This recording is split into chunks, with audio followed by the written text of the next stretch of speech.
Welcome to Big Blend Radio's Soul Diving Sunday show featuring transformational life coach Shelley Whizin and your hosts Lisa and Nancy. So welcome everyone. October is here and it is a super sweet month because it's dessert month, it's cookie month. It is just, that time when we start thinking of the holidays. It's exciting. It's also emotional wellness month.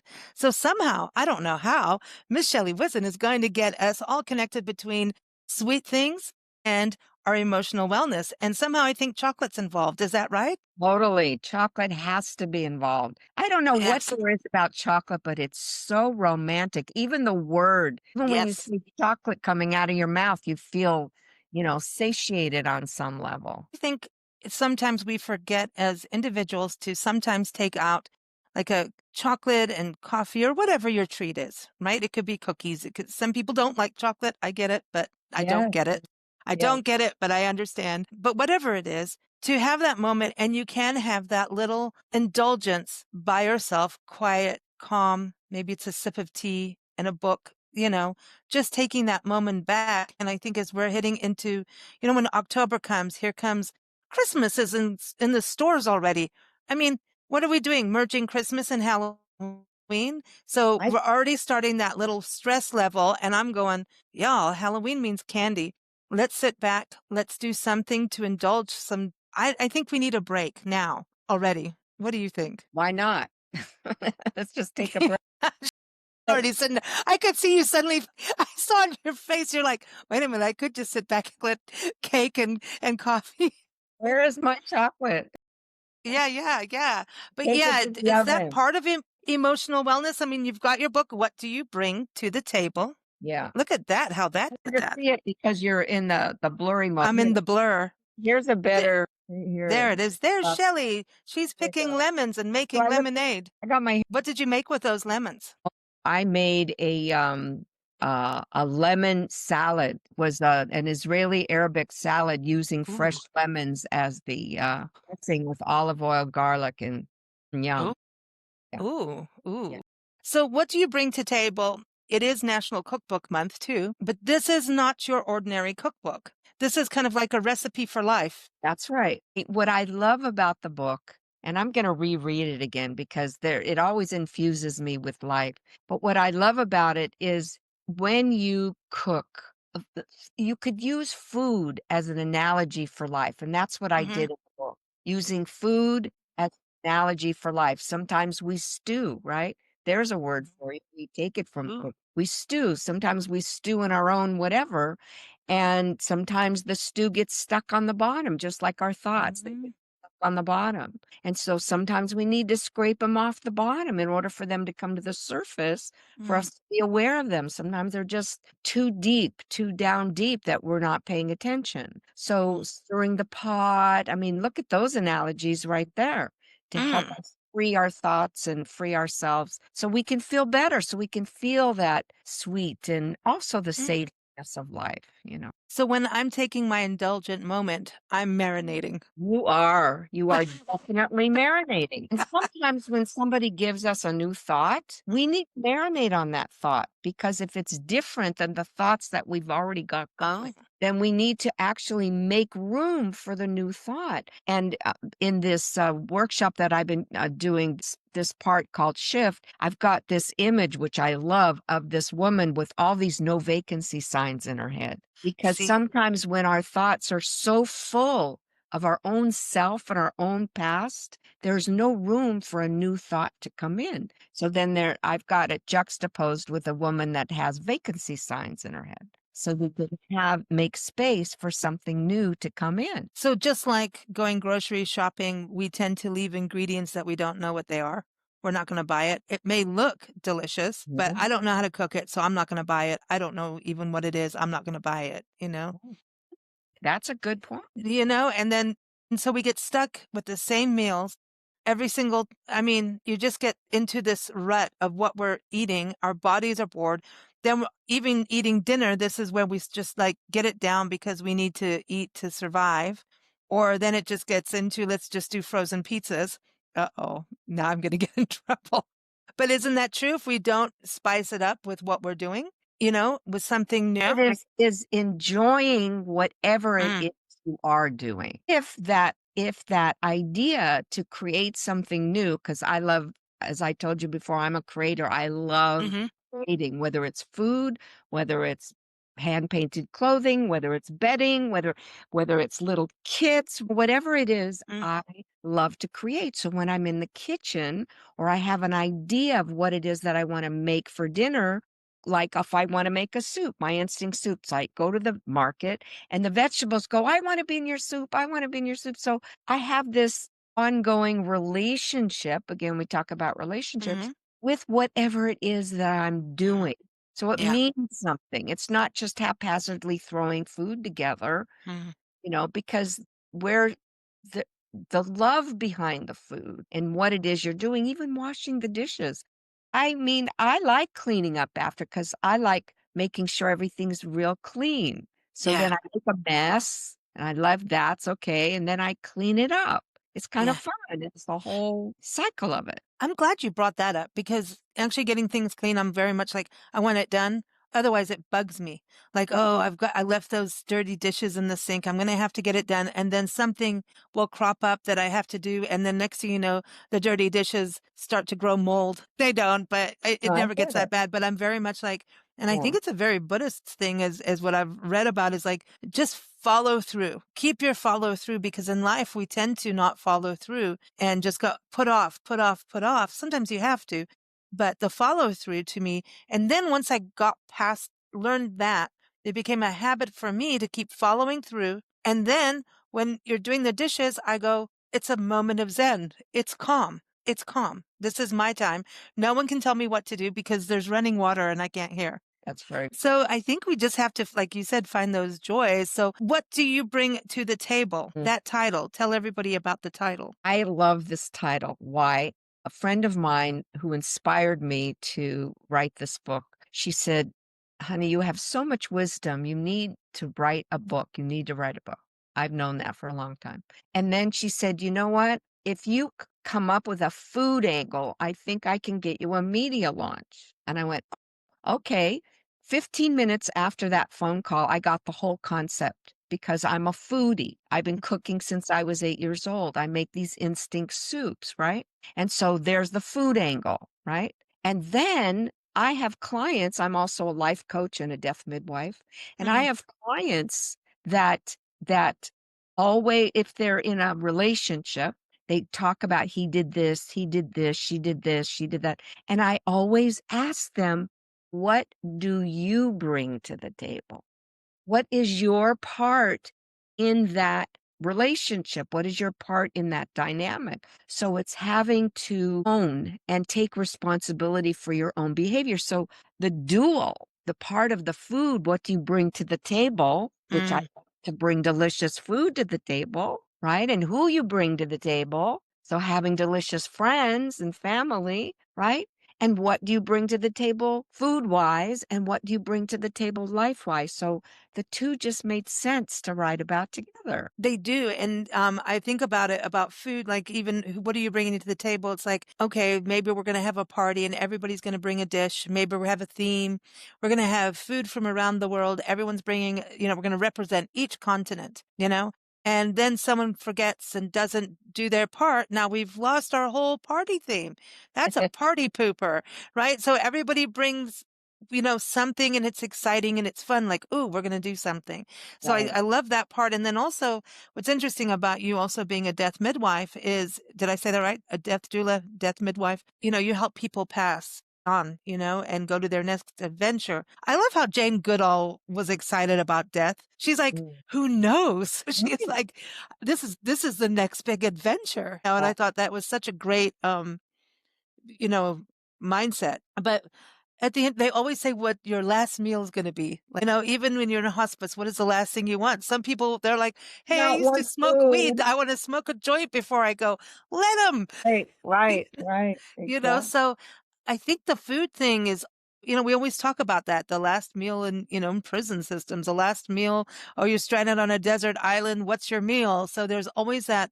And doesn't food, when on the relationship, relationship side, whether it's with other people or yourself, it's kind of like music. You hear a song and it'll remind you maybe your prom or something like that. Food is nostalgic and brings in memories. So isn't that also a relationship with your past and your present coming together? Totally. See, you said the key word, and the key word is relationship. That Mm. we have a relationship with everything, with ourself. Hopefully, we have a healthy one with our soul because we can't separate the human and the soul. We cannot separate them Mm-hmm. until we physically die. That's when the soul and the human Yeah. are separated, and the soul goes back to a mass consciousness or wherever the hell we go, right? Ooh. And the body stays. The body stays. It transforms in its own form into ether, air, whatever, and we go back. We have the body just so we can eat. There you go. Think about it. Enjoy. Can have a human experience.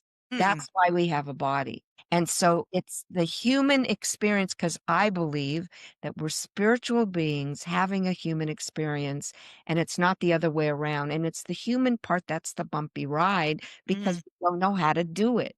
We know how Mm. to be the soul, we know how to do all of that, but being in a body is limiting. And so it's confining, and we don't always know how to navigate. So, as a transformational life coach, I help people navigate their human experience with as much ease and grace as possible and a lot of humor along the way. We What don't, about, I was thinking about this, about a lot of us have hangups in life where we want to get into, like, we can see this is what we want to be. We have our vision board, and then we feel like, oh, we put a vision board together. That was a fun, creative thing. Maybe with friends, you're all getting together and making one, having wine, playing music. It's a good, fun thing. And then everyone goes home and you look at the vision board. And then you go, and then, oh, now do I have to write a whole blueprint? And then that becomes this big, tedious thing. And then you get involved doing the blueprint that you never do the vision board. You know what I mean? You don't actually. So when and how do people make first steps? I think that's a whole podcast we should do actually on a show. But yeah, if I think like cooking could be a first step to doing something that's transformational, especially if you don't cook, you know, is that a way that people can start just kind of, okay, I'm going to make a recipe, say out of Shelley's book. I'm going to make a recipe. I don't know how to cook. I'm going to do something I completely don't know. You're going to soak up of some of Shelley's wisdoms from the book, right? And do something new. Is that a first step? I mean, even for people going to get a coach, it's like, this is a positive thing. right. It's not a hard step, is it? It can't be. It's fun. Here's what I've been looking at and what's brought to my attention. People, if you want to go down that journey road, right? You dive into your own soul. I call it soul diving because they're deep, deep issues. I think what's important is to make a decision and a choice. Do you want to deepen the quality of your life? Yes. That's the question. Some people don't. Mm. Some people don't care about this stuff. They just go on in their life and the way they are, if they're miserable, whatever. They don't want to change. They don't want to Mm. and understand why are they not so happy. And they don't want to even admit they're not so happy because Mhm. if they admit they're not so happy, then other people will know. And then what? Then their whole life, what? How do they explain their You know what? What I do know is if there isn't gossip that you create for yourself, they're going to make it up for you. So you might as well take the step. right? Okay, Exactly. okay, so the comfort zone is part of it. And you get into that mode. And that going back to relationships, even in friendships, this can happen. Even in a professional relationship with even the company you may be working for, you may grow and keep challenging yourself and creating more quality of life moments and experiences than where you are may not. Where you are in work may not be transforming to what's happening in the world today. It's like saying, hey, our electricity is so high and we're not changing anything. But there's a provider over here that is like a lot more cost effective. Maybe it's solar energy. It is the cheapest energy. Sorry. Anyway, harness the sun. We're not going to do that because we're going to stay here. And I'm not going whatever kind of electricity, but it's like, we're not going to change because this is how it's done. It's how it's always done. And there's been a mindset in our world, and people do things just because that's the way it is always done. And it's also, you learn things from parents who were taught from their grandparents and parents. And sometimes it's time to go, hey, we have to reevaluate. We're in a different world now. We had people go to the moon when everybody thought it was impossible. Look what's happening now. So some stay stagnant. And if you keep creating those moments, that's how sometimes you are allowed to make that other change and fly away. Doesn't mean you don't care. Just means you want to keep that quality going, that challenge, do something new. You can't, life will happen to you whether you like it or not while you're making other plans. Go, John Lennon. Sorry. You got me on a mode. I could write a whole thing on this now about comfort zone. Oh, we got the tools. She's got the tools out. For those who are listening, not watching, she's got the can opener, but not the ones with the little twisty, windy thing. This is the pry it open, opening a beer bottle one. Well, this is definite can. It's also a can opener. So the thing about the can opener and what you were talking about is we can, just like what Mel Robbins says about the let them, we cannot pry someone's heart open if they don't want it open. We can't pry their patterns open if they don't want them open. We can't do anything about somebody else's anything. The only thing we can do is look at ourselves and say, what are we bringing to the table? What am I bringing?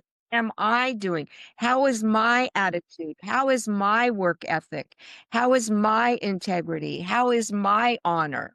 Do I honor my word? Is it impeccable? Do I regard somebody else's world? Am I genuinely interested in this other human being? That's where it for me, that's the most important part of maintaining humanity. And that is looking at each other from one human being to another, because we all are human beings. We all have that in common. We all have emotions. We all have responses. We all have reactions. We all feel.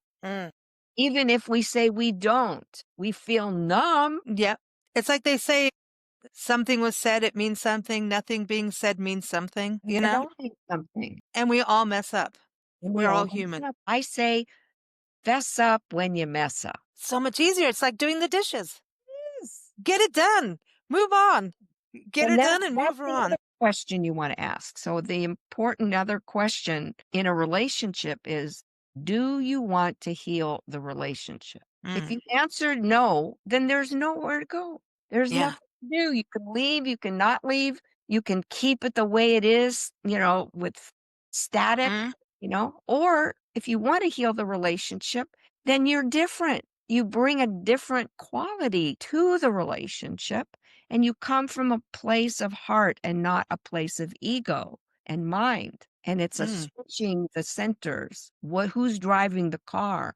And I say, let the heart drive the car and train the mind to be what the heart wants it to be. Because the mind, the imagination, is our God-given gift. That's where we constantly co-create every single minute of every single day. What are we creating? Are we creating negativity?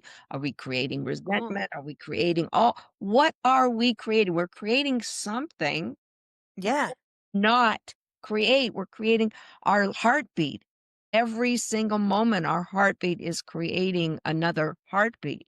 Our brains create something. We are always in the motion of creating. Yeah, when you think when you're sick and you can't breathe properly, how we have to sit and actually be conscious of our breath. But then, then we're not sick. Then we're like, oh, yeah, breathing's just take it for granted. Yes, exactly. We only have one breath.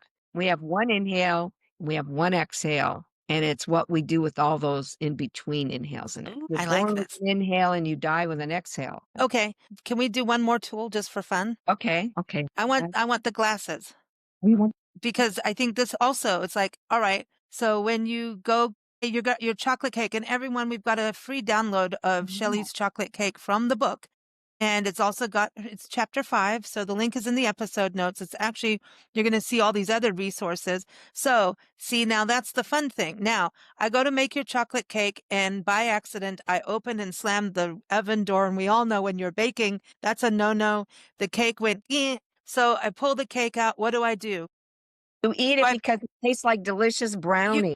yes, you crumble it up and you put it in ice cream and you have fun and you don't tell anybody you made a mistake. If you have people come over, you crumble it up and go, look at this, you see, and you have fun. And so that's why I wanted the glasses, because it's how we view our mistakes. Did we learn something? Don't close the door that way. And then don't toss things away. It's food waste. It's chocolate waste. You can't do chocolate waste, but you can do something, co-create with your mistake and make something new. And if it's chocolate and ice cream, now I'm going to go mess up the cake just on purpose. Take half the cake and mess it up and then eat the other. Okay. All right. I'll do that. I'll do it. In between to make a sandwich cake. Oh, that's Now you're talking Lisa's language. Can we put a little chili in this? A little spice? Can we a little spice in the chocolate? And if you're a spicy girl, put a little spice in there. I want the spice and the sweet together. So- I love. Next time I feel like I need glasses too. Yeah, let's get the glasses. This is too dark. There you I go. look like I'm going to a blues club now. I could be Bono. There Huh? you go. Maybe Bono right now. I'll start singing U2 for you. See, it's fun to have fun and be silly. That's the other thing. Be silly. Even in the darkest of days, humor helps. And it's how we look at things, you know? Yeah. I say that after I got really mad the other day at something. So, I had to reel it in and go, okay, we don't want to be that mad. I don't like getting mad. Ooh. Yeah, yeah. That's a horrible Sometimes feeling. it has to come out that way because Yeah. there's so much emotion involved and attached to it, and so much investment in whatever it is that we're angry about that didn't work out the way we wanted it to work out. Yeah, expectations. And then when they don't work out, go to plan B. Yeah. Well, CD. there's a D. line between expectation and intention. So expect carries judgment, disappointment, anger, and goes actually into self-loathing. Intention inspires and creates curiosity and creativity and then comes up to love, self-love. Ooh, this is so funny because I was working on this project where this, everything was crumbling, and it was a horrible experience because it was an expectation of a company that let us down and blah, blah, blah.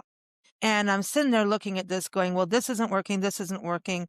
Got these other ways you could do it. And somehow out of the middle of nowhere, I was putting something on Facebook and there was this quote from Maya Angelou. And of course, I'm not going to do it properly. I can't remember it 100%, but she said, when all else fails, just create something new and stick with, if both roads don't work, create your own road or something, your own path. And I thought, hell yes. Yeah, exactly. So I love that. I love that. Well, Shelley, I am so glad we got to talk Yummy Delicious today. It's always fun. Keep up with Shelley at ShelleyWhizin.com. She's got workshops happening every quarter and more, so stay tuned for that. Get her book.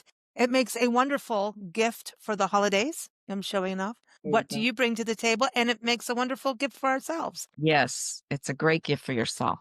It's really it's a book about life and using food as how to live, but energy. It's all about energy. And chocolate. And chocolate, of course. Thanks, Shelley. We can't wait for next month. My pleasure. Me too. Thank you for listening to Big Blend Radio's Soul Diving Sunday show featuring transformational life coach Shelley Whizin. Follow Shelley at ShelleyWhizin.com. Follow us at BigBlendRadio.com.